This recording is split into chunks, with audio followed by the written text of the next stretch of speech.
Hi, welcome. Thank you for coming. And I'll go ahead and get your name so you get your extra credit points. And we're going to go over a couple assignments today, okay? How are you guys feeling so far? I know you guys were a late start, and so you're just kind of beginning. Uh, you guys kind of catching your stride at all as far as like what I'm expecting of you?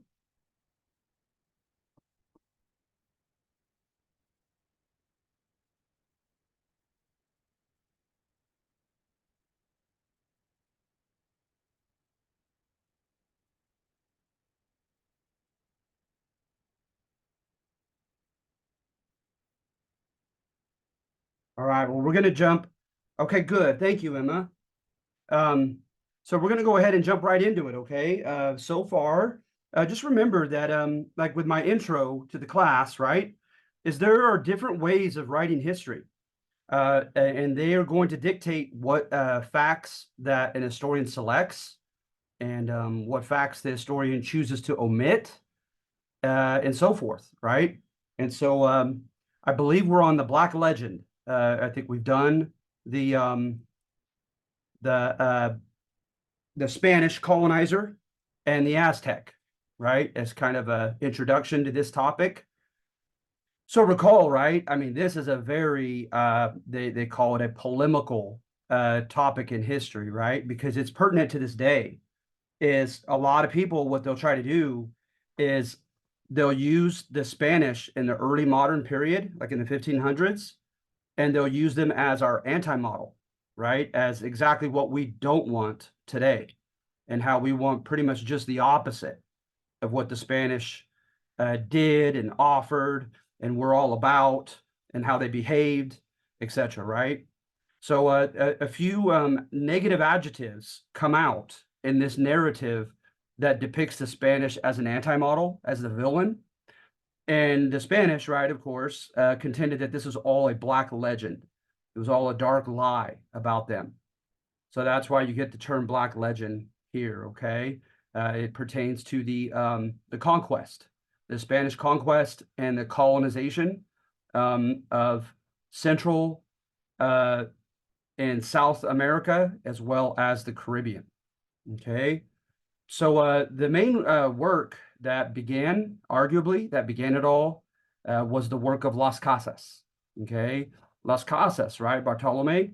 This guy, he wrote the a brief history on the destruction of the Indies, right?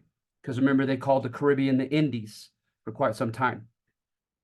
So at any rate, what I try to say here, right, is while he took things out of context, while he perhaps exaggerated with numbers, and so he can't be taken, you know, just as the gospel truth. What he wrote, his general narrative, his general message, and the negative attributes of the Spaniards, of his fellow people, that largely still kind of holds true, according to a lot of historians. Okay. And we'll get into those negative adjectives in just a second here. So at any rate, recall that on many occasions, right, reading his, he used entrevistas, he used interviews, right, with people who were supposedly testigos de ojo, right, eyewitnesses. And so, his formulation of the data was pretty. That's pretty respectable, right? I mean, it's not his fault that he wasn't there. Actually, he wasn't a conquistador, right? He was a clergyman, and so for the Catholic Church, and so he did his best. His dad, by the way, came in the very first couple trips with Columbus, and of course, he was able to glean stuff from his father's writings as well. But I remember one guy in particular, his name was Marcos de Niza. And he interjects in the book and says, I, Marcos de Niza, was an eyewitness to this. Okay. So not bad, right?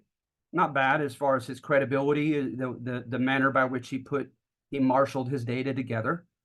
However, though, right, he'll write about one slaughter after another by the Spaniards, and he gives no surrounding circumstantial data whatsoever. And so we call that the context, right? The surrounding situation. And of course, it's vital to be a pretty respectable historian, supposedly, um, to always include the context. Let your reader know, okay, before this event goes down in the book, right? What's going on at that time? And of course, you have your three categories, right? What's going on politically, as far as who rules, et cetera, what the government's like, what's going on economically, as far as, resources and wealth and rich and poor, et cetera. And then what's going on socially, what's the culture like, et cetera, et cetera. So he doesn't do that well. That's not a strength of his history, as far as giving political, economic, and social context to the events that he writes about. So I remember reading it for the first time as a student years ago, and I'm like, I couldn't believe it. Like there was a little bit of skepticism in me because I thought, and not even out of so much defensiveness for the Spaniards in particular, but for human beings, right? Like I'm like, I don't buy this. Like they just go here and just slaughter them. Like what? There's got to be more to the story than that. And I'm not saying anything that justifies slaughtering them as far as justification of their violence, but at least understanding of their violence, right? At least to just understand kind of a cause and effect narrative of what went down and why. So at any rate, that's not a strength of his book. And so, for instance, right, he gets into the Cholulan massacre. And that's when the Aztec came in 1519. I'm sorry, the Spaniards came under Cortez in 1519. And they made it to the capital eventually of Tenochtitlan of Mexico City, the capital of the Aztec or the Mexica. And while they were there, Cortez had an internal domestic dispute with a guy named Narvaez. So he had to leave some of them and split the men to go fight Narvaez just outside the capital for who was in control of this expedition. And while he was gone, there was a guy he put in charge, Pedro de Alvarado.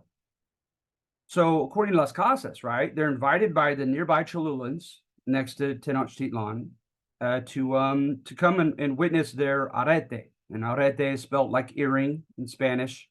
And it was a religious festival and dance.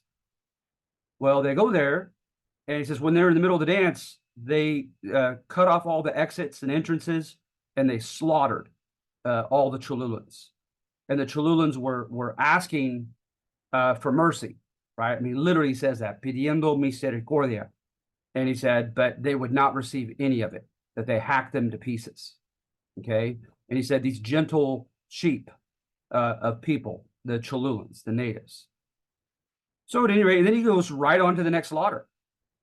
And now this in no way, right, justifies, is meant to justify by me or, that slaughter. But I would sure like to know more context than that. Is supposedly Pedro de Alvarado was told by one of their translators that the Cholulans were planning, it was a trap, that the Cholulans were going to massacre them once they got filled with food and were drunk toward the end of the evening. And Alvarado made the very, kind of sketchy decision for a preemptive strike to hit the Cholulans first while they were dancing and unarmed before the Cholulans could get them later. Okay. And then he said, right, he said, we're surrounded by enemies that with their mouths, they tell us they're our friends, but in their eyes, they can't hide it, that they hate us as invaders and they're biding their time to kill us. And so the Spaniards felt hated on all sides and felt scared for their lives. And like I said, it's not a justification for what they did, but isn't it nice to know that further context? Las Casas doesn't provide any of that. And so there are a lot of stories like that between the conquistadors and the indigenous, especially the Aztec. A lot of drama of things that unfolded that were not cut and dry, as far as the Spaniards just coming there out of nowhere and just killing them for nothing. he gets into the massacres of Columbus, right? And again, this is not justification whatsoever. But Columbus had left 50 men at Fort Navidad at Christmas, um, and when he came back, they had all been slaughtered. And Columbus did say that they got what they deserved because word had spread that they were raping the native women, and so the native men retaliated and wiped them out. But he had an ally, right? And the cacique, the chief, Guerno. And Guerno, swore that he tried to protect the Spaniards and that he upheld their alliance, etc., right? But that he was not feeling well, and he kept using couriers to speak to Columbus, staying in his tent. And so at any rate, Columbus grew tired of that and grew suspicious, and he came to see him, in person. And what he found was Guerno had a gunshot wound on his leg. So probably evidence that he had become hostile toward the Spaniards, and the Spaniards shot him. So hence that he was lying, that he was being faithful as the witness, and so forth, right? And again, that doesn't constitute incurring some type of massacre toward Guerno and his men. I don't even pretend that. But isn't it nice to know the full picture, right? It at least makes more sense. And Las Casas doesn't do that. He just goes from one slaughter to the next without giving you the full context of what went on. So at any rate, what are some of the adjectives that it gets into? Well, for one, right, the two that kind of go hand in hand is he contends that the Spaniards were intolerant and brutal, and physically brutal, violent. Okay. Remember, the Pope and the Pope Alexander VI at this time happened to be a Spaniard himself. So he had a soft spot for his home country. And so at Tordesillas in Portugal, he made a decision to grant the Americas to Portugal and Spain, provided that they convert the indigenous Americans to the Catholic Christian faith. Okay. But a problem arose, right? Is that he didn't say how. He left it up to the kings and to their representatives coming here as to how they're going to carry out that conversion process. So a lot of these conquistadores, right, they're not trained in theology. They're not trained in how to, try to argue the gospel of Jesus being the Son of God and dying for the sins of the world. They weren't trained in any of that, right? So some of them, and they come and they initiate the requirement, the requerimiento, and they would recite the major beliefs of the Catholic Church with a scribe, as was written down in the Nicene Creed, all the way back to like 313 AD when they put the Bible together, and at Nicaea. And at any rate, they give the Nicene Creed, right? We believe in one church, we believe in one God, and at any rate, they said, you have 24 hours to accept these beliefs, or we declare holy war on you. Yikes, right? So they threatened war on them if they didn't. Such was the kind of fanaticism and violence going hand in hand. If you'd indulge me one more story, and that's at a place called Acoma, Acoma, in New Mexico. It was a tabletop civilization on the top of a mountain, the flat top, and there was a village there, and the Spaniards would ascend it and go through that trouble just to trade with them because they had goods that the Spaniards coveted. Well, there was an altercation of some sort, and the governor's brother was murdered by one of the native warriors. So word gets back to the governor, and he sends not only a contingent of troops to ascend that mountaintop of Acoma, but he also sends a team of priests. And he tells his troops, right? He says, mortally wound them, like wound them well enough that they're going to die from it. But don't immediately kill them. I forbid it. Give them time as they're dying on the ground for the Spaniard priests to come by and give them their last rites. So that was the day they lived in. That was what they knew. That Protestants and Catholics were killing each other amidst the Protestant Reformation in the 1500s, and yeah, it was a bit brutal. So at any rate, they were supposedly violent and intolerant. Okay, especially by virtue of how they would threaten violence through the requerimiento if they didn't accept the faith. Of course, right? They're gonna try to rectify that, and Las Casas doesn't say that, but Carlos I, known as Charles V, the Holy Roman Emperor, and Carlos I of Spain, declared an end to the encomienda. An encomienda, right, is when you are entitled to the land and the forced labor of the natives that you conquer, and then you're in charge of converting them. And he put an end to that. It said no more exploitation of the natives. They're not to be enslaved by way of the encomienda. Well, they had such large rebellions amongst the conquistadores and their sons who would not give this up that he had to give in, and he couldn't carry it out. But he intended to, but he didn't have the means at the time to enforce it. And then after him, his son, Philip II, he's the one that famously sent the Spanish Armada to try to capture England, and the storm wiped it out. Philip II, right? He declared an end to adelantados. And remember, an adelantado is you go adelante, you go forward, and you claim pagan land, and you're declared the governor of that land, etc. He said no more violent conquest. That we're going to do it now peacefully. And of course, what he had in mind were using the Catholic orders of monks to build and spread missions, right? So you had the Jesuits, and the Jesuits had the best reputation for accommodating to the native religion. So, for instance, right, they would have these fetishes, right? These little figurines that look like one of their gods, and the Jesuits would say, "I just don't want to see it," or they'd say, "You know what? Paint a robe on it, and we'll just pretend that it's a Catholic saint that you're keeping in your house." And things such as that. The Jesuits were known for being the most accommodating to the natives' culture.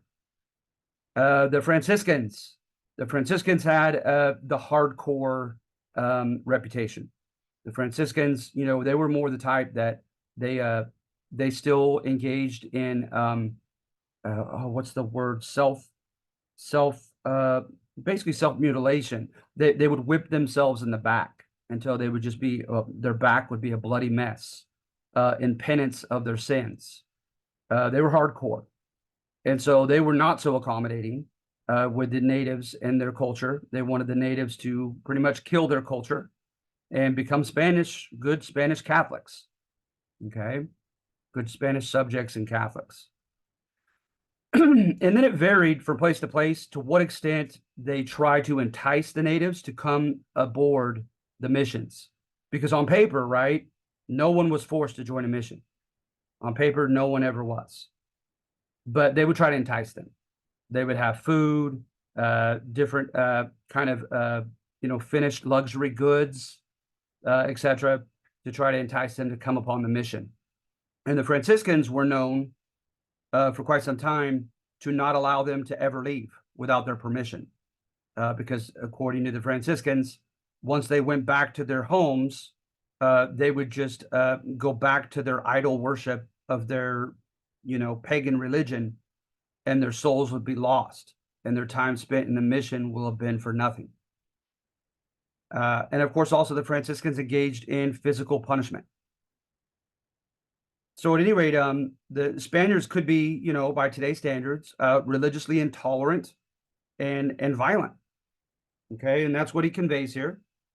Excuse me. And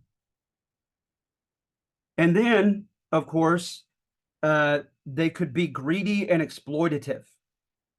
So I list here a couple places where they found gold or silver in the Caribbean, And they used, arguably as an excuse, their war with the tribes of the Caribbean to force them as prisoners of war to do the mining for them. All right. They had a system whereby you had to bring a certain allotment of gold to the Spaniards from the gold fields as a Native American. Uh, and when you did, they would give you a necklace with a copper coin to put around your neck. And if you were found by a certain time without that necklace, they could engage in physical brutality towards you. Even something as crazy as chopping a foot off. I kid you not. So at any rate, and then of course, when the Spanish crown, because the popular saying is, you guys, is that there were two conquests. The conquistadores, right, the conquerors, they were like freelancers, right? They're just like dudes that were living in Spain. Most of them came from southern Spain, where they were accustomed to fighting the Moors. And they said, let's do it. Let's take the chance. Let's risk our lives and fortune to get rewarded for conquering. So after they conquered, right, the higher nobility back in Spain arguably convinced the king, Ferdinand, in his last days, and then Carlos I after him, because Isabella died sooner, because Isabella was older. But at any rate, they convinced two kings in a row that, hey, you can't trust these conquistadores. These guys came here to get themselves rich, right? They've had themselves as their number one motive in their own enrichment. Now they're 3,000 miles across the ocean, and now they got encomiendas, large grants of land with lots of natives laboring on them, and they think they're kings, right? And so then there was arguably a second conquest of the royal crown and its bureaucracy taking over the conquistadores. Okay. And that royal crown began with a viceroy, a vivre, a vice king. And he was to carry out execute all the laws that were established back in Spain for the Americas. And you had judges known as the audiencia, all Spaniards, right? Handpicked from Spain, well-born, good family names, well-connected. And then you also had governors who were not elected, but handpicked. And then you had the hated corregidores, like corregir, meaning to correct. The corregidores could come in, right? And what they almost tricked the natives. They told the natives, okay, in areas where the population is still dense, especially an urban area, right, like Tenochtitlan, that's still dense with natives, they could stay semi-autonomous. They could have their own caciques, their own chiefs, and own leaders. They just have to pay a royal quinto, a royal 1/5 of everything that they make to the Spanish crown. And then one more thing, right, is that the corregidores would come in and they would give them the cacique, the leader of this Republic of Indians, as it was translated as. They would tell the leader of the Republic of Indians, I need 500. I need 1,000. And that was laborers to do public works, to build a church, to build a road, to build a bridge. If there was rebellion, to be momentarily armed and put the rebellion down. And it was known as the repartimiento. And so the Spanish could definitely be exploitative and kind of greedy when it comes to taking advantage of the natives. Right. And they also had a sale of natives as slaves. They had, like here, also in the traffic in human slaves. So that began in the Caribbean. It carried on in Mexico.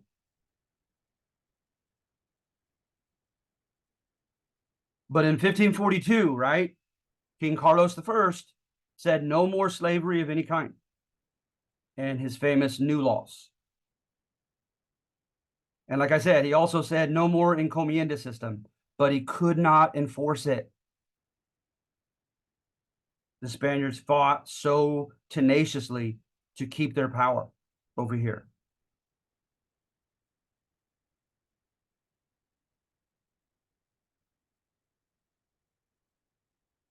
And then this Michel de Cuneo, and other things that this is the violence part. And I kind of already mentioned that. But that guy is terrible. He was a friend of Columbus. Columbus, quote, granted him a well-born Taino tribe woman, and he bragged about raping her. So yes, sadly, that did sometimes happen. Right. And then even according to Castillo, see Castillo, right? This guy reads this book and he is furious. He thinks that Las Casas is a traitor to his own Spaniard people. And he also says, you weren't there, bud. You interviewed people, but you weren't there. I was there. I fought directly underneath Hernan Cortez in Mexico against the Aztec. I know how dangerous it was. I know how potentially violent the Aztec at any time could become. And the drama that shows the complexity of the whole issue. With him, right, when you read his classic book, it's like one dramatic event after another just spiraled things out of control. And so you don't have really a clear-cut good guy and bad guy in his narrative. It's more complex than that. But he definitely conveys the fact that the Aztec were no, quote, meek sheep that Las Casas called them, right? Ovejas mansas. But Castillo does admit that the Spaniards were greedy. He said Moctezuma II allowed them to stay in a large room next to his father's treasure room. And one of them pilfered through the wall and broke and made like a hole in the wall and started grabbing a hold of jewelry. And then they made it bigger and bigger. And then when the Aztec would come to pick them up and to take them to see the emperor, they tried to hide it with furniture in front of the wall, but they were pilfering from the gold reserve and the jewelry and so forth accumulated by the Aztec emperor. And he admits to that. All right. And so, let's see here. And then, of course, you could see it in New Mexico. If someone were to ask me, you guys, I want you to adhere to the Black legend, right? I want you to depict the Spaniards as religiously fanatic, as violent, as greedy, as exploitative, as inequitable. Inequitable, right, is like unfair, where just a few people rule at the expense of everybody else and have most of the economic resources. I would, and if they said you can't choose Mexico, you have to choose present U.S. territory. So I would have to choose from, right? Arizona, New Mexico, California, Florida, Texas. I would choose New Mexico. All right, I would. There was a lot of drama in New Mexico. So the way that it's written, right, by the main source that I use is this guy right here, Ramon Gutierrez. And the book is called When Jesus Came, the Corn Mothers Went Away. All right. And it's brutal. He depicts the Franciscans missionaries as awful. Matter of fact, I might qualify that. He contends that the first generation, yes, they were hardcore, but they were well-meaning, and they really wanted to convert the natives. They really wanted the natives to go to heaven, and were real adamant about how they behaved as Christians. But he said after that, the next generation, they were terrible. The second generation of Franciscan monks should not have been monks. So you have cases of child molestation and rape by a priest. You have cases of what's crazy, right, in his book is he says, according to the primary sources, the first generation that was, really kind of well-meaning, they got plenty of rain. And the first generation made it clear they tried to psychologically colonize the Navajo of New Mexico by telling them things like, see, the rain's coming because of us, because our God is the only God, and we prayed to him, and he answered, and he's sending the rain. They would do those such things. They would take the children away, and they would tell them about the silliness of some of the customs of their parents and grandparents and how they shouldn't follow them. And so it was very calculated. But by the second generation, right, the rain stopped coming. And so the Navajo started questioning, wait a minute, right? Their God isn't answering them. And so they started having rain dances. And then they started brutally whipping them for the other Navajo to see. And that only made things worse. So eventually a guy named Pope, a medicine man, instituted Pope's Rebellion in September of 1680. And legend states that in Santa Fe, New Mexico, and its environs around it, there were up to 16,000 Spaniards by that time living there. And that woke up that morning. And by the end of the day, they were virtually all gone. They either fled for their lives or they were killed. And that priest that was doing awful things, he was crucified on the crucifix of the cathedral by the natives. So it's an ugly story.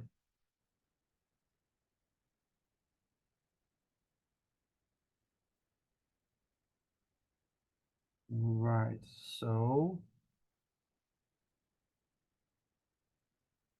and then of course you had the Spanish Inquisition. Now I should know this, but I can't think of a single instance of hearing about the Spanish Inquisition hitting present day US territory. It hit Mexico. It hit South America. But I don't know of any of the future US states experiencing the Spanish Inquisition. But it was scary, right? They had something called the auto de fe. And with this auto de fe, they would come in and like a cardinal or a bishop would give a homily, give like a sermon, and he would cite all the major beliefs, once again, of the Nicene Creed of the Catholic Church, and then he would cite the major deadly sins. And he would say, basically, I'm giving you guys a certain number of hours, or it might have been a day or something. It wasn't long, to come forward with any accusations against anybody for unorthodox beliefs or for sinful behavior. And then when they did, there was often a pointing of fingers. And of course, right, kind of like the Salem witch trials, people could just use their personal vendettas to get even with someone and make up false accusations. And if the person was adamant that he or she was not guilty and refused to do public humiliating penance before the town, they could be burnt at the stake. So it was pretty scary stuff. So that's Las Casas. And that is an infamous instance that you see on the left. He said that in the Caribbean, when they were fighting the Caribs, that they hanged them with their feet almost touching the ground just to tease them, and that they hanged them in groups of 13 in honor of Christ and the 12 apostles.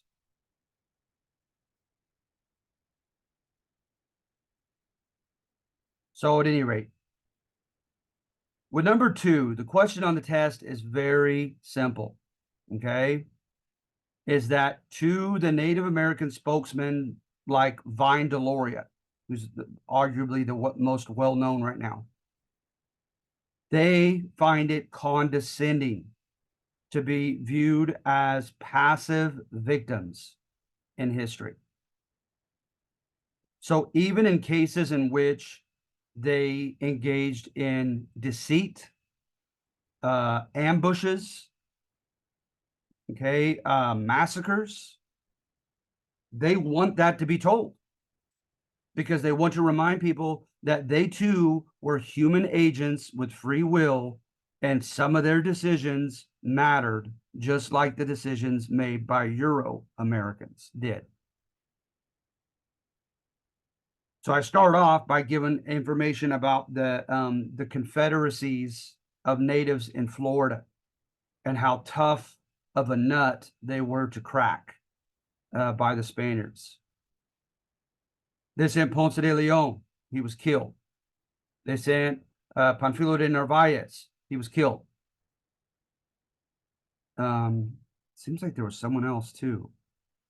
De Soto. Now, De Soto, he made it through Florida, but he made it pretty much fleeing Florida and going much further north. Some people think De Soto made it all the way to Kentucky. But De Soto will not survive the voyage. He's killed before on his way back. So the natives in the southeast of the United States, they were no joke. They were militarily formidable. Okay. And the natives are proud of that. They want it to be known. All right. And then of course we could get into, right, the incredible formidable Aztec Empire. I mean, my goodness, right? According to the Spaniards, right, when they came in, the Aztec warriors were whistling at them and challenging them to duels, threatening them. They had a lot of confidence, you know. And at that time in 1519, I think it by many variables they would have won. But as you may know, the Spaniards are going to flee in 1519, and they're going to get an army of tens of thousands of Native American allies who resented the Aztec and come back 2 years later in 1521. And that's also after one of Narvaez's men had inadvertently spread smallpox to the Aztec Empire. So the Spaniards got a lot of help in the passage of 2 years before they came and successfully laid siege to their capital. And even then, it was very, very difficultly won.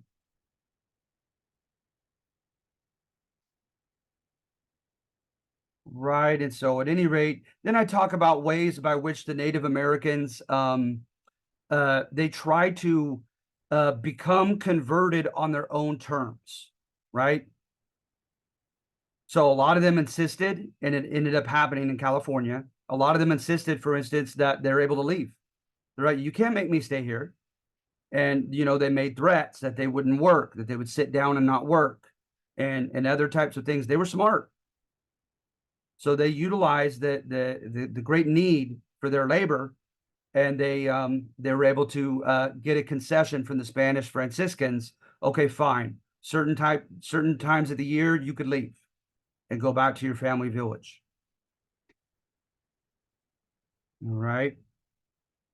You had a case in Baja California where they were tired of a tyrannical friar over them. So they hid themselves and brutally whipped themselves and blamed it on him. And later on, the information came out that they had done so. But in the short run, it worked. It got him removed for abuse of power. So they were smart. You see here, obedient neophyte. Neophyte just means newly converted to Christianity. Obedient neophyte cooks poisoned their padres. Okay. So again, you know, some of this looks a little bit, you know, villainous, but the Native American spokesman, they still want it told to show, right, that they were a formidable people too. And what they did mattered, and they had some power, and they weren't just pushovers. Okay. So at any rate, that's Moctezuma II. They said he was probably in his late 30s. when all that went down. And as you may know, on the infamous Sad Night, when the Spaniards tried to go out and over half of them were slaughtered in the span of minutes, um, he fell dead off the temple, the top of the temple. And of course, two divergent accounts. The Spaniards claim that his own people killed him, calling him a traitor for hiding and holding and protecting the Spaniards and not releasing them to them.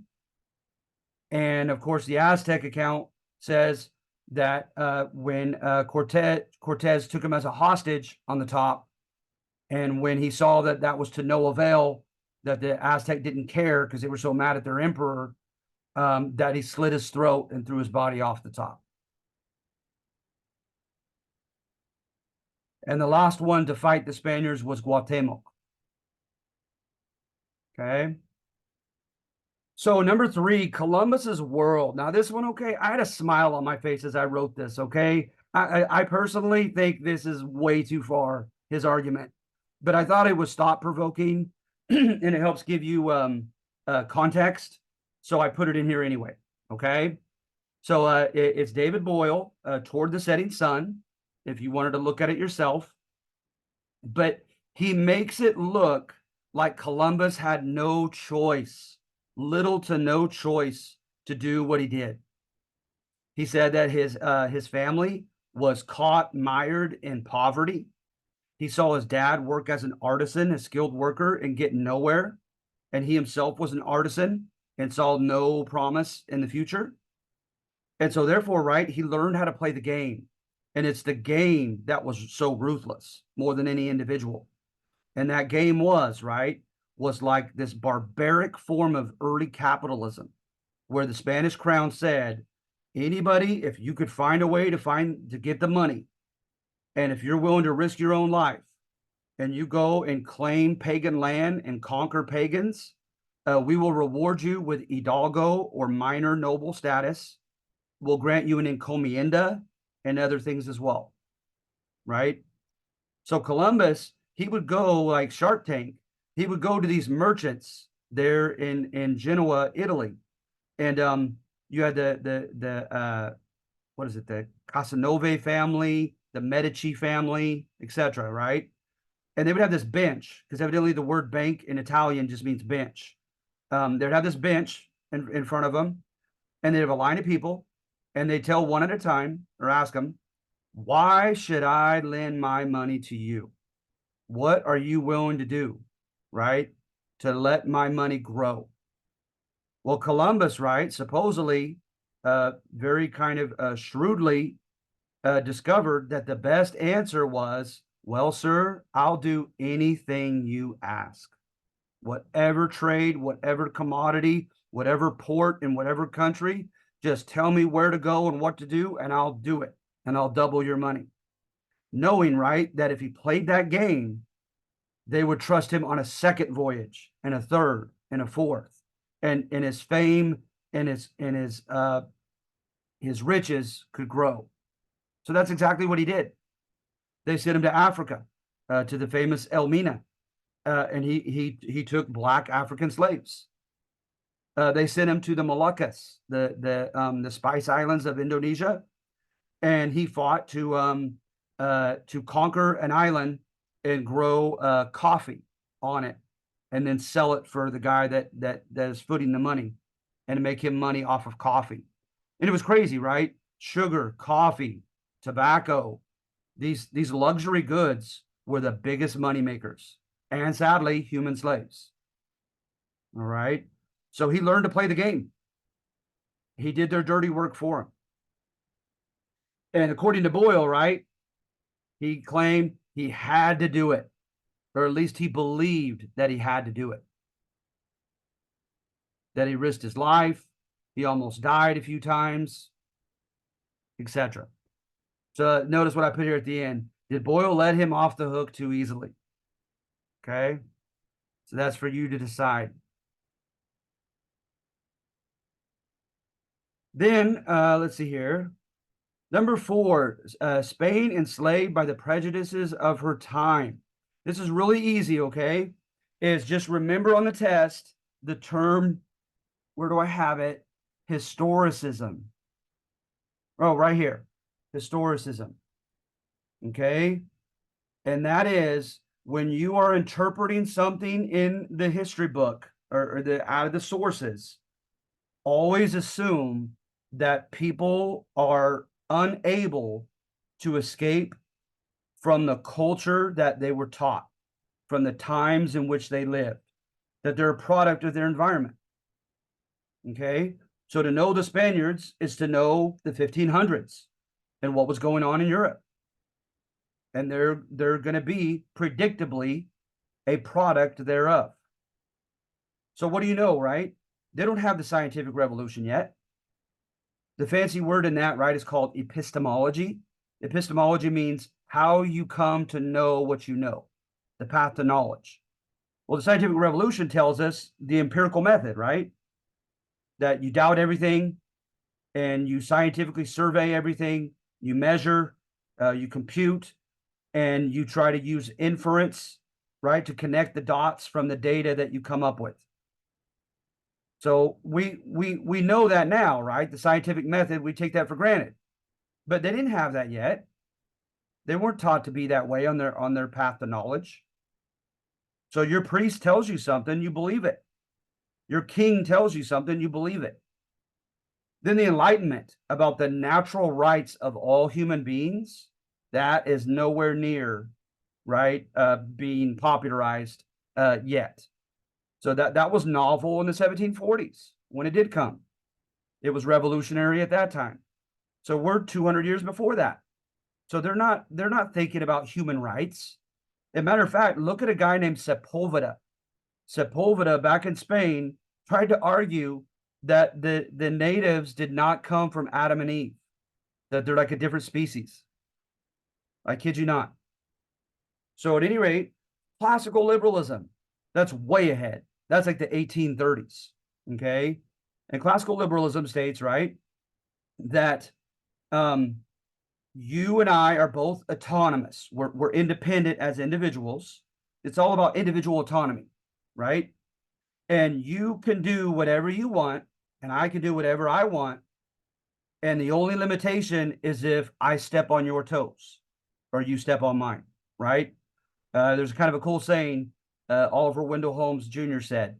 He said, "Your freedom to swing your fist ends only where my nose begins," right?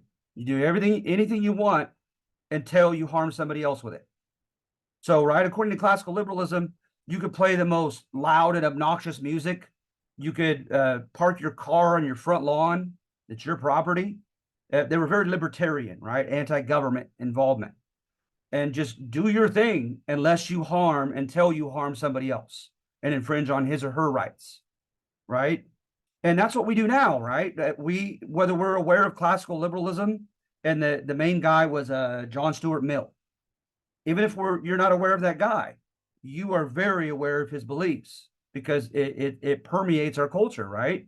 Like, hey, what's your religion? All right, cool. Whatever floats your boat. This is my religion, right?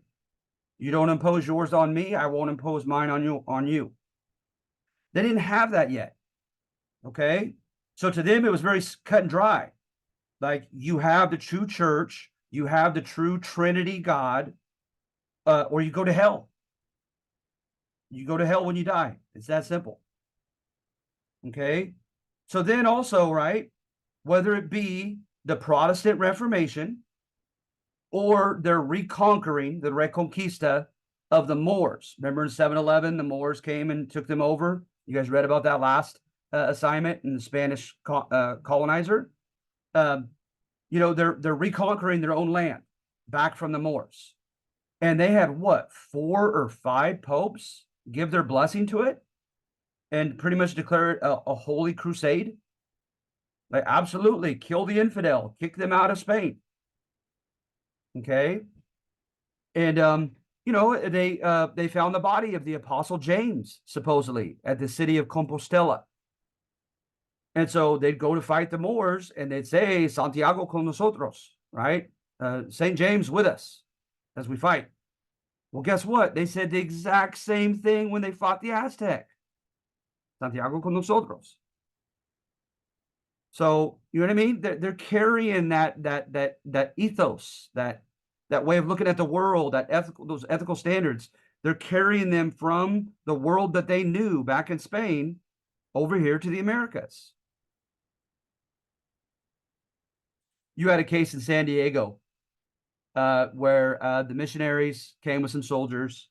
They stopped and they asked if they could stay there for a couple days, and it was the beginning of asking them that, trying to get them acclimated to the idea that they were going to plan a mission there. And of course, they were telling them you don't have to join it, but we're going to plan a mission here in San Diego. So they're trying to gain the favor of the natives, right? And so the native says, well, we don't know. We have to listen to our augurs, right? AUGUR. And so, right, an augury is like a super. You take a very natural phenomenon and you ascribe a supernatural meaning to it, right? So, like Jesus being baptized and the dove comes down on his shoulder, something like that. So, at any rate, with their augury, right, they called on a crow, on an unusually large crow, and I guess the crow started just like making this loud screech of a noise, right? And one of the Spanish soldiers pulled out his harquebus, his old school pistol, and shot it. And of course, the natives wigged out. And the leader of the Spaniards like looked at him and he said, "How could you?" And the Spanish soldier shrugged and he goes, "That was the devil." And to the Spaniard, it was cut and dry that the devil was screeching through that crow. That was an evil animal and an evil force that was moving through it. And so you have cases like that. You had the case, right, in Castillo's account, whereby Moctezuma and Cortez, you almost have, I kid you not, like a bromance with these two, according to Castillo. They loved each other on sight. They got along really well until, right, Moctezuma brought him into the temple of Huitzilopochtli, and it was filled with snakes. It had human blood going down the steps, and it had a bad stench to it. And Cortez told him through an interpreter, he said, "Moctezuma, you're such a reasonable, good man. Certainly you must know that you're worshiping the devil here in this temple." And Moctezuma got very quiet and said, "I need you to leave. You just insulted my gods in their own temple." And so accordingly, right, he went to his papas, to his religious leaders, and the papas did an augury, and they told Moctezuma that he was to wipe these men out because of the insult of Cortez. And of course he didn't, right? He's depicted in many accounts as having a soft heart and even protecting the Spaniards to his own harm. So at any rate, and then you see this, right? You have a couple verses in the Bible that contend and talk about politically incorrect, like with Paul, the Apostle Paul, etc. That some of the Greek gods not only were fake, but that they were actual demons in disguise, trying to lead people astray into a false religion. So you see, they when you come from that world, right? Everything's cut and dry. There's God's people and there's the devil's people.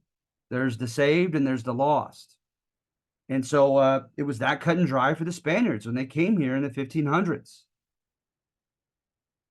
And then, needless to say, right, when they find that the Tlaloc, Huitzilopochtli, Texcalipoca, and several other gods required people's human hearts to get ripped out, cut and ripped out, and offered to them. They said, like Sahagún, that this is the devil. This is the devil deceiving the Aztec people. The Navajo rites, their fertility rites for rain, involved sexual activities. They're actual religious rites. And so you can imagine the Franciscan monks, when they discover this, they're like, no, you can't do that. So at any rate, at the end, right, Were the Spanish ethnocentric? Absolutely. Right? They put their culture, their way of looking at things as the center of the universe, the only standard used to judge everybody else. But could they help it? I don't know. But I'm making an argument in this one that they couldn't. That people are a product of their environment. That was the world in which they knew. So again, such intrusion upon Native American rights is not excusable by today's standards, but it ought to be studied in the context of the historical times. The Spaniards were products of their place and time, so it is anachronistic and unfair to judge them by today's standards. All right. And number 5, I kind of described already, politically. So remember, you have the viceroys, then you had the governors, then you had the corregidores, and you also had the judges, the audiencia.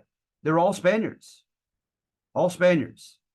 And for a while there, right, they actually used a term in their policy, limpieza de sangre, cleanness of blood. Okay, that you had to have clean Spanish blood. And those of you who just did the last assignment, right, I doubt it was clean Spanish blood. They've had a lot of different people settle in Spain and conquer them. So then, in addition to the political part, right? Oh, and by the way, like the word corregir, to correct, the corregidores, they also could come and they could veto the decisions made by the city councils and mayors. So they were a hated group. Supposedly, there was a time where a corregidor went to San Jose here in California and overrode one of their decisions and demanded the collection of taxes, and they threatened to kill him and chased him out of San Jose.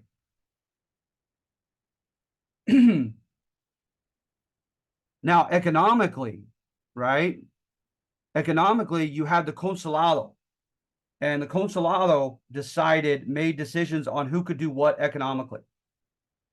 Okay, and so hence, right? Guess it's not going to let me choose a color. Anyway, hopefully you see it there. With the consulados, they granted monopolies. Okay, so the big money makers, sugar, slaves, coffee, cocoa from the Aztec, right? Chocolate. These luxury goods made a lot of money. So the consulado, they chose people like favorites and people well connected or who bribed them to give them alone the papers to do it. Okay. And however, right, is the Spaniards called it catching the crumbs off the table. They said that at a local mercado, a local market, you could pretty much do what you want without the proper papers. They weren't going to enforce their mercantilist, requirements of papers at local markets where you can't make that much money anyway. But they did it at the major ports and across country lines, etc. So some of the natives and the commoners, right? Because remember, a lot of the Mexican people were mestizos, right? Indigenous and Spanish. And so they formed confrarias, and they were like almost like old medieval guilds, people who did the same thing for a living, and they would agree upon how much they would charge for their services and for their products, the quality of the product, and they also would help you put in money like a labor union, and then you get out of it in times of need. So if you have, God forbid, a death in the family, the confradia would help pay for your funeral.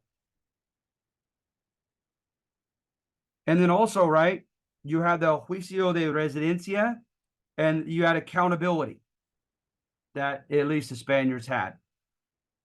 Is you had a visitor general come unannounced and offer the chance to anybody in your neighborhood to bring claims against you for abuse of power.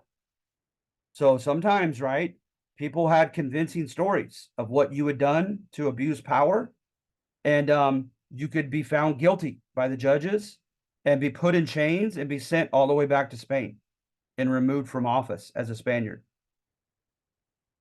Also, during Philip II's reign, he became so broke that he began selling offices to the highest bidders. And then also los esclavos, the slaves. Most of them in Spanish America lived in or near cities. And that's a good thing because they don't have as much to do. And they have the temptation of their master to rent them out as a skilled worker. And of course, the lion's share of what the slave makes as a skilled worker in the town goes to his master, but at least he gets to keep a small portion. And eventually that small portion adds up. And whenever he got enough that was the same worth as his worth as a slave, he could purchase his freedom, known as manumission.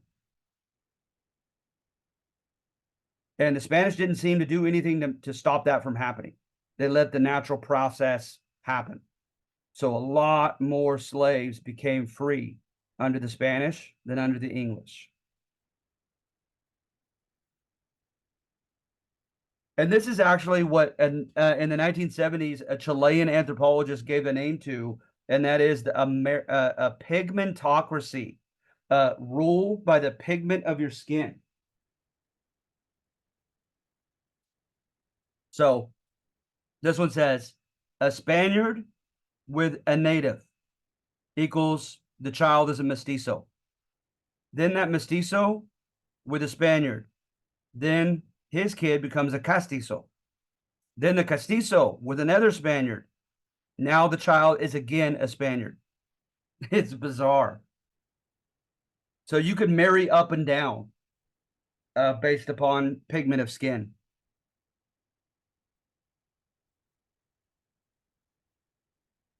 And then what I do with the missions, okay, as I play middle of the road, is I go over the main types of historiography, the style of history, and I say that there's a little bit of truth to all of the above. You remember that, you'll get the answer right on the test. Okay? So Spanish court history defends the Spanish priests and friars. Says even if they were kind of, condescending and ethnocentric, they were well-meaning. They endured many privations and many sacrifices. They genuinely made a great effort to take care of and protect the neophyte natives in their missions. Okay? And you find some evidence of that. So like Junipero Serra, right? He literally has become a saint in the Catholic Church. Then, however, you also have conflict history. And conflict history, right, is the opposite of that. It focuses on conflict and it makes you want to empathize with those at the bottom. And so you have evidence of physical punishment, privation of food, keeping them on the mission for quite some time without letting them leave, and denying them freedom. And of course, right, almost most of all, making them kill their own culture, right? People to this day will say that the Spanish were friars and missionaries were guilty of cultural genocide, killing the culture of an entire people. Then the next movement that came along in the books was agency, right? And they show how the natives were no fools. How whenever they perceived any kind of leverage that they had, and most of all that leverage was found in the desire for their labor, right? That they took full advantage of it to gain freedoms, opportunities that were never intended to them, but they demanded and received.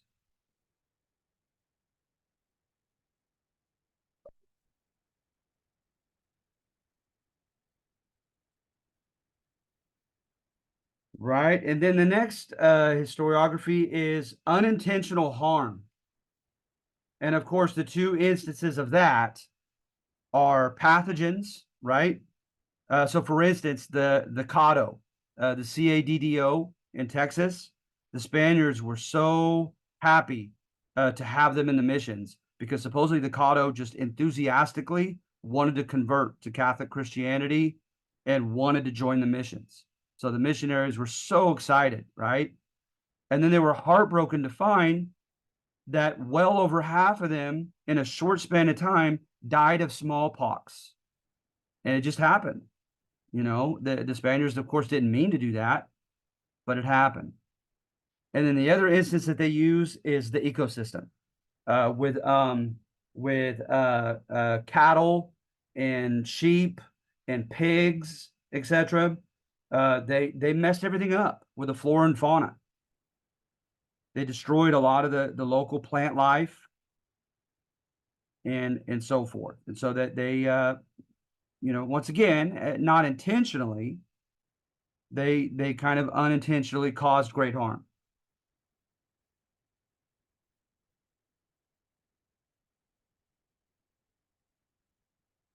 You got to hand it though, no matter what you think of the Spanish, bringing about the mission system, there's something to look at. There's something else. Like you get this, even though it was so long before you were born, almost nostalgic feeling, and just it's crazy going in those places. There's something else. Number 7 is Mexican Americans, right, are a mestizo people. So I give examples of how syncretism happened between the Spanish and the Native Americans. All right. So like I said, the main word is syncretism. All right, as you see here, right? Meshed. The two people culturally meshed, biologically meshed.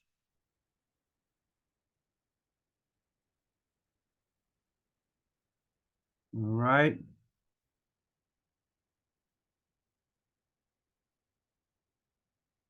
So I start off saying it was on a sketchy beginning. That yes, conflict history does make sense at first. The Spaniards, conquered them, tried to make it a one-way relationship, and forcing Hispanization, right?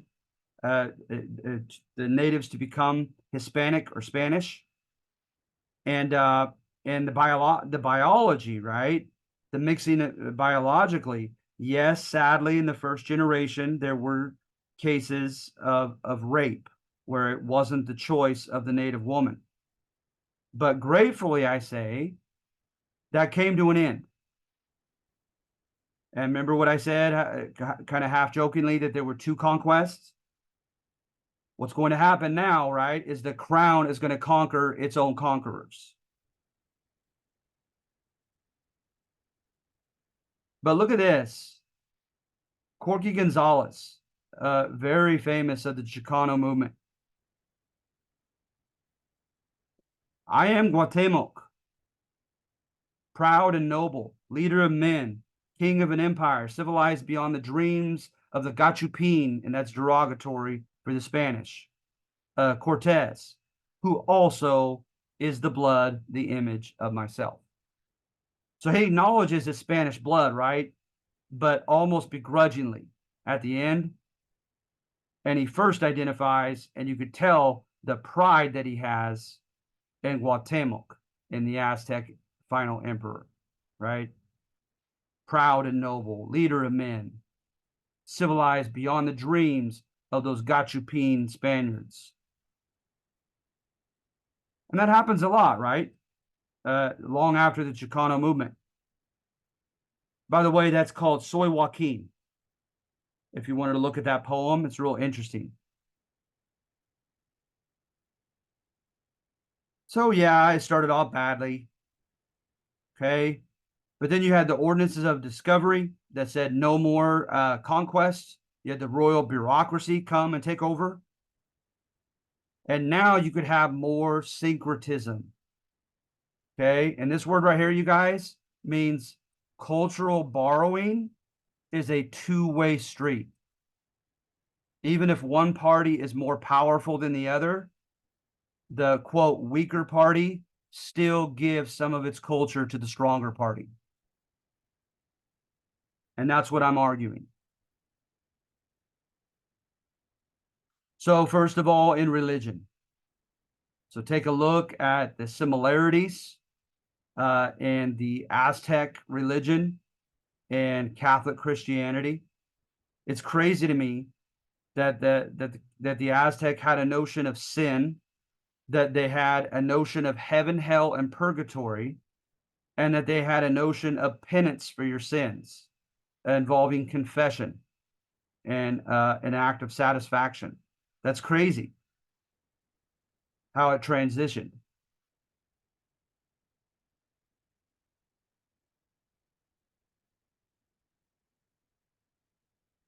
And then I talk about some of the great instances in which the Catholic Church, it sounds negative saying this expression, but almost bent over backward for the Aztec. Went to great ways of changing their liturgy to make it fit for the Aztec.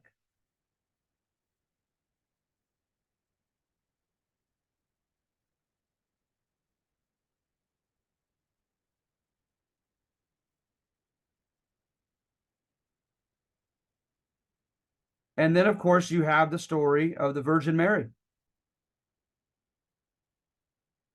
So Juan Diego, right, was an indigenous Catholic. And he contend, right, that when Mary appeared to him at least 3 different times, that she looked indigenous herself, that that's the way she chose to manifest herself to him, identifying with him. Okay. So at any rate, that that story of 1531 is huge for the identity of many Mexican Americans to this day, right? That that the Virgin Mary didn't just choose a Mexican to identify herself to, but an indigenous Mexican.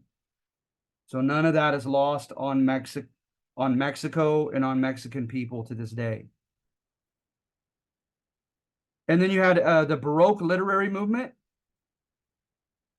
Yes, a lot of the biggest writers were back in Spain, but we had some here that caught on with that movement and didn't just copy, right? They didn't just emulate the Baroque writers in Europe. They added something to it, to the genre. So you can take a look at that. El Inca, Garcilaso de la Vega. Okay, look what he did. Sor Juana Inés de la Cruz, ladies, she was like an early feminist in the 1600s. She has a famous letter that she writes defending the rights of women to learn and to become educated and to write. And it is something else. She doesn't hold anything back. She asked this high-ranking bishop, she says, are you God? Are you in the place of God to decide if women could do this or do that?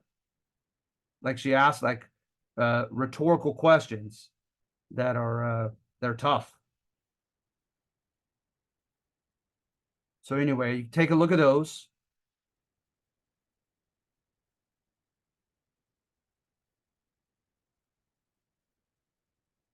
And then folklore, right? So you guys, I love the story of duendes. You got the duendes. You got La Llorona that everybody knows about pretty much. Um,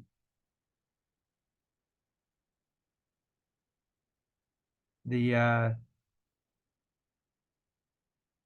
the curanderos and curanderas are still strongly prevalent. You see them when you watch the Spanish channels. They'll have like these quick little segments. Different notions. I've heard so many different notions of how to contend with the mal de ojo, right? With the evil eye.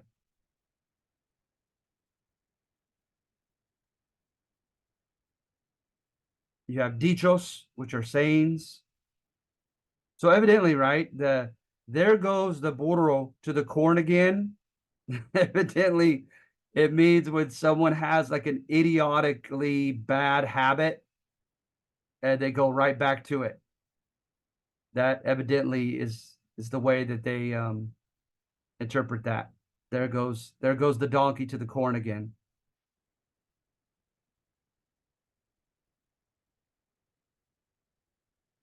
And if anybody has anything to say about any of this folklore, you want to add anything, like I said, I myself, I could add a bit, but I bet not as much as some of you who are on here who are actually Mexican American. I'm always looking at this stuff from the outside. I took a semester in Mexico when I was in college, and I loved it. But once again, I'm on the outside. Does anybody have any comments or anything about any of this? Want to add anything? What about also the Day of the Dead?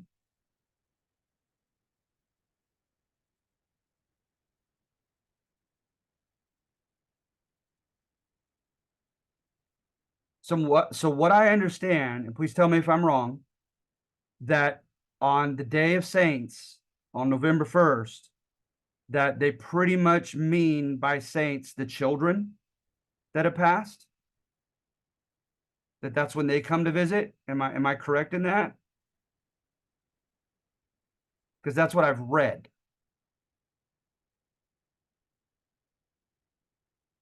You guys are too bashful.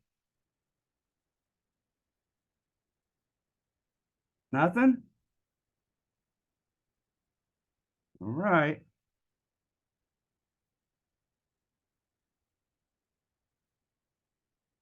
So at any rate,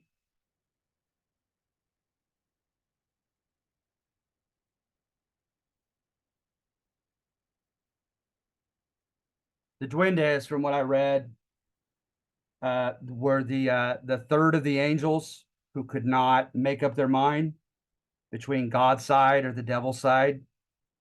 So God turned them into these mischievous trolls. And at any rate, uh, I have a ornery little nephew. I've called him Duende ever since he was probably 2 years old. This is interesting. I'd like to look more into is the El Baile de los Viejitos. That's really cool. I've actually, as halfway as a joke and halfway through just interest, I had that performed for my mother's birthday. And it's old zapateado, like tap dancing, right? People with they look like they're old with their masks, and they slowly go from being barely being able to walk with their cane to dancing quite well in tap dance fashion. But at any rate, with that kind of style, mixing with percussions, the drums and the flutes of the Aztec, they had the Jarabe Gatuno, and it supposedly took it took Mexico and all the way up here by storm with popularity as a musical genre.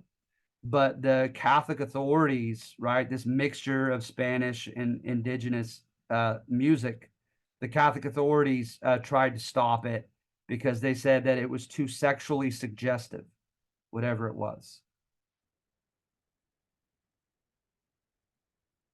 All right. So I am finally done blabbing. Let me make sure that I have all your names. All right. So,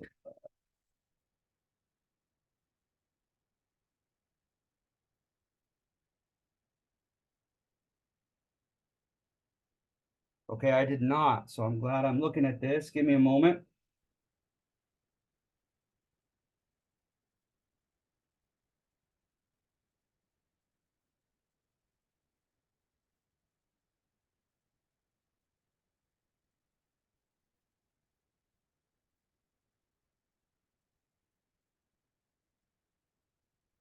All right. Okay, guys, if you guys have nothing to ask or to share, we're gonna go ahead and call it a day. Okay. But you should be able to be fairly well off on your schedule. Let's take a quick look. All right, I promise we'll get off in just a sec. Uh, okay, late start online. No, that's MJC. Sorry, right here. So we have what, the third today. So the Spanish colonizers is due tonight by midnight. And then you have until the 6th with the Black Legend that we just covered. And then until the 9th. Oh, shoot. You have until the 9th with the English. Um, Obviously, a week from today is too late for the English. This is gonna be fast forward, I promise. Okay, look at it. Look at the title. This is called Whig History. Okay, is what I do is I cherry pick and I try to find a pattern in English history of them hating tyranny and them loving liberty and insisting on liberty and insisting on participating in government. This is what makes them claim they're special, right? That they're giving the United States a special legacy from England. But like I said, the history is very manipulative because I cherry picked and found the best facts I could find to support this popular thesis. And there are plenty of evidence, you guys, of other kings and other time periods in which England, like anybody else in Europe, lived under tyrants. Okay? So it's that simple there. Then number 2 is in line with number 5 of the Black Legend. I'm saying England was no better and no different as being inequitable, just like Spanish America. So remember I did the hierarchy and the monopoly system and how the well-connected had all the power, all the wealth, etc. Same thing here, okay? It was a backward, inequitable, or unfair oligarchy, ruled by a few at the expense of the many, okay, in Virginia. And the name of the class of the people that ruled everything were called the gentry men, Gentry, okay? And it's that up front. It's that simple. That English Virginia was just as oligarchic and unfair and inequitable as Spanish America ever was. And then the title says everything on number 3. English Southern greed and racism cemented, quote, Negro slavery. So it was an economic decision and a racist decision. It was both. It was like a combination made in hell for slaves, okay? That by the mid to late 1600s, they'd already tried indigenous natives, and it didn't work. They'd already tried white indentured servants, and it didn't work. And by the mid to late 1600s, they had a white rebellion where they didn't trust white laborers anymore. And they experienced the rise and fall of empires back in Africa, and it brought a greatly enhanced number of slaves, much higher, to the Caribbean. And they experienced, sadly, a glut. There were way more slaves in the Caribbean than there were people with a demand to buy them. And so sadly, even though they're human beings, like any commodity, right? You have too high of a supply and too low of a demand, the price for it goes down. The price goes down. And so now slaves become much more affordable. And then, of course, racism was there and played its part.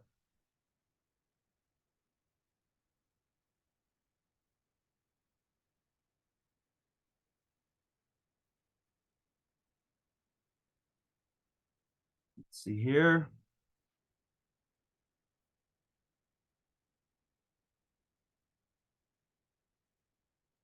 That might be it. Oh, and Puritan New England, right? All right. Just real quickly, the Puritans claimed to be ahead of their time, to be progressive. They were democratic in some ways, relative to other societies, and they were very literate, okay? And they also had a more capitalistic, open economy, and they were proud of all of that, okay? But they also had an intolerant side. They had the witch trials. They were only here 6 years, and they already had a fight with the natives, and so forth, right? They could be bullies in their foreign policy. And of course, they were very intolerant to the point of excommunicating and expelling people that dissented with them. All right. So there's a limitation to how exceptional the Puritans were. And that should be it. Yes, that's finally it. All right. So thank you very much. You guys have a good week, okay?